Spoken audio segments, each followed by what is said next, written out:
네, 이번 일요일이 어린이날이죠. 아이들은 좋을지 몰라도 엄마나 아빠, 할머니, 할아버지들은 좀 부담스러운 날이기도 한데요. 아마 이번 주말에 이런데 가실 분들 많이 계시지 않을까 싶은데요. 이 토이플러스라는 장난감이 가득한 곳이요. 바로 이 완구회사 오로라가 운영하는 곳입니다. 오로라는요, 이렇게 완구 유통 사업뿐만 아니라 직접 캐릭터를 개발하고 장난감을 만들기도 합니다. 국내 증시에 상장된 또 다른 장난감 회사 손오공은요, 엄마들이면 다 아실 만한 이런 피셔프라이스 그리고 옥토넛 같은 캐릭터 장난감을 사와서 국내에 유통하는 회사인데요. 그런데 최근 소가리를 하고 있습니다. 저출산 여파로 실적도 잘 안 나오고 회사 주인도 너무 자주 바뀝니다. 비교적 안정된 사업을 이어가고 있는 오로라 그리고 자부이 지속되고 있는 손오공에 대해서 무슨 일이 일어났는지 어린이날을 맞아서 자세하게 짚어드립니다. 네, 저도 당장 이제 이번에 뭘 조카한테 선물을 해주나 이제 그 고민인 상황인데 오로라냐 손오공이냐 똑같은 이 장난감 회사인데 오로라는 잘 나가고 손오공은 아니다 이런 얘기죠? 네, 그렇습니다. 기록으로 좀 나오고 있고요. 좀 준비를 해봤는데요. 두 기업 모두 코스닥 상장사입니다.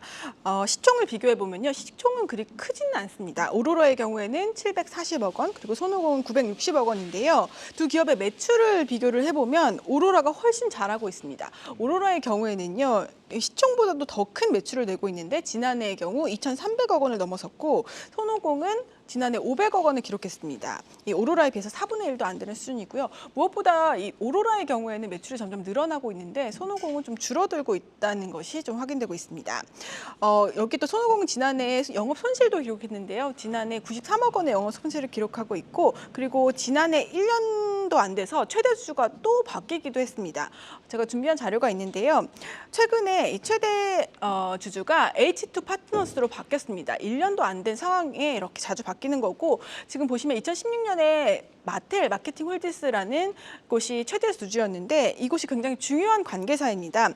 주라기 공원이나 바비 같은 캐릭터를 갖고 있으면서 완구를 만들고 있는 회사인데 이 회사에서 손오공이 이 회사 제품을 독점으로 가지고 와서 국내에서 판매할 수 있는 그런 계약을 맺어왔는데 이게 올해 10월로 종료가 됩니다. 그래서 마텔의 매출 비중이 약 27% 됐었는데요. 아무래도 손오공이 타격을 입을 수밖에 없는 상황입니다.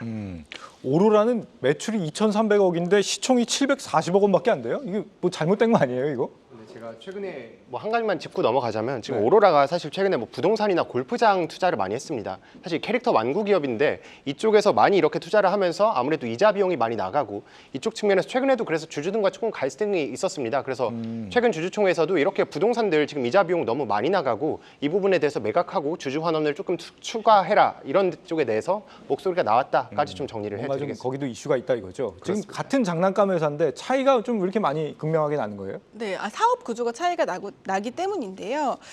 매출 비중을 좀 가져왔습니다. 해외 매출 비중이 오로라의 경우에는요, 70%가 넘습니다. 그 이유는 오로라의 경우에는 제품을 만들기도 하는데요. 직접 중국이나 인도네시아에 만들어서 판매는 영국, 홍콩, 미국에도 하고요. 국내에도 판매를 하고 있습니다. 반면에 손오공은 아까 말씀드렸던 대로 주요 인기 있는 제품을 사와서 국내에 팔기 때문에 국내 매출 비중이 97%나 되는 겁니다.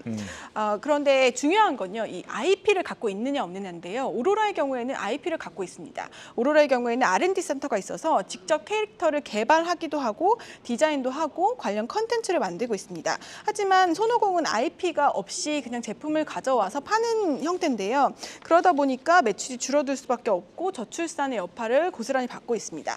손오공의 경우에는 그래서 이 포트폴리오를 다양화하기 위한 노력을 하고 있는데요. 최근에 자회사를 통해서 2차 전지 핵심 소재인 리튬을 채굴하겠다라고 했고요. 네. 그리고 이 완구의 경우에는 키덜트 완구로 좀 확대를 하겠다고 했는데요. 혹시 장난감 갖고 노는 거 있으세요? 저는 뭐 특별히 없어요.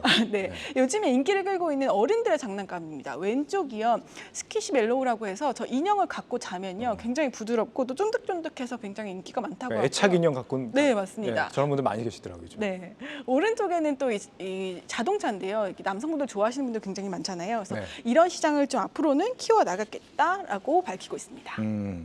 대표님, 지금 뭐 가정의 달 특수를 우리가 기대해 볼 수도 있는데 또 한 가지가 더 있어요. 지금 이달에 그 저출산 대책이 정부가 내놓는다는 거거든요. 이것도 좀 사실 이 육아 관련주들 기대해 볼 수 있는 대목이 아닌가 싶은데 네. 어떻게 좀 이 육아 관련주들 움직임 좀 학수고대 해봐도 되겠습니다. 사실 육아 관련되어 있는 종목들은 지금 현재 시장에 약간 좀 뒤에 밀려 있는 그런 종목이다라고 저는 판단을 해봅니다. 예. 출산율이 늘어야 되는데 출산율이 늘지 않고 있는 상황이고 출산 정책에 의해서 주가가 움직이는 건 맞는데 출산 정책에 의해서 상품이 팔릴 때까지 시간이 많이 걸려요. 결국은 방금 이 기자님께서 얘기한 것처럼 오르라와 손오공의 차이는요. 사실 뭐 매출, 수익 부분 이런 것들도 분명히 있겠지만은 결국은 해외 매출이 어디에 있느냐에 따라서 달라진 겁니다. 네. 우리나라 시장 안쪽에서만 본다라고 한다면 너무 적어요. 일단 출산율이 0.7%뿐이 안 되는 그런 상황이니까. 그래서 이거를 캐파를 늘릴 거는 해외 쪽으로 시각을 돌릴 수밖에 없는 상황이거든요. 이런 쪽에 관련되어 있는 종목을 본다면 지금 현재의 수익이 좀 덜 나더라도 가능성은 있습니다. 그렇지만 전체적 부분에 정부 출산 정책에 의해서 만들어지는 육아 정책에 의해서 영향을 받는 주식들 같은 경우에는 네. 결국은 약간 좀 뒤로 밀리지 않을까라고 이렇게 생각이 듭니다. 그럼에도 불구하고 혹시 뭐 어쨌거나 시장에서 테마로서 꿈틀댈 수는 있을 것 같은 생각이 들어서 저출산 대책과 맞물려서요. 주목하고 계신 육아 관련주가 있다면? 네, 그 종목 중에서 삼성출판사는 가능해요. 네, 삼성출판사 같은 경우에 출판업을 하는 그런 회사고 네. 어린이용 책을 많이 만드는데요. 뭐가 있냐면 더 핑크퐁 컴퍼니, 유명하죠. 아기상어죠. 네. 그거는 국내뿐만이 아니라 해외에서도 굉장히 유명한 이 캐릭터고 브랜드입니다. 그렇기 때문에 삼성출판사 같은 경우에는 이슈가 부각된다라고 한다면 충분하게 상승할 수 있는 여건이 있죠. 그러니까 육아 관련되어 있는 주식은 이렇게 보면 될 것 같아요.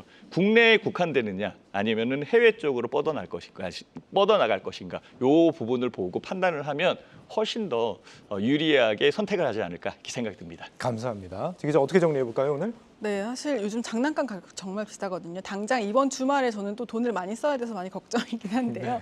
저랑 비슷한 생각하고 계시는 분들이 계시지 않을까 싶어서 오늘은 엄마는 매도 중이라고 정리하겠습니다. 예. 계속해서 다양한 경제 이슈를 알고 싶다면 구독과 좋아요, 알림 설정 부탁드립니다. AI 캐스터 권미정이었습니다.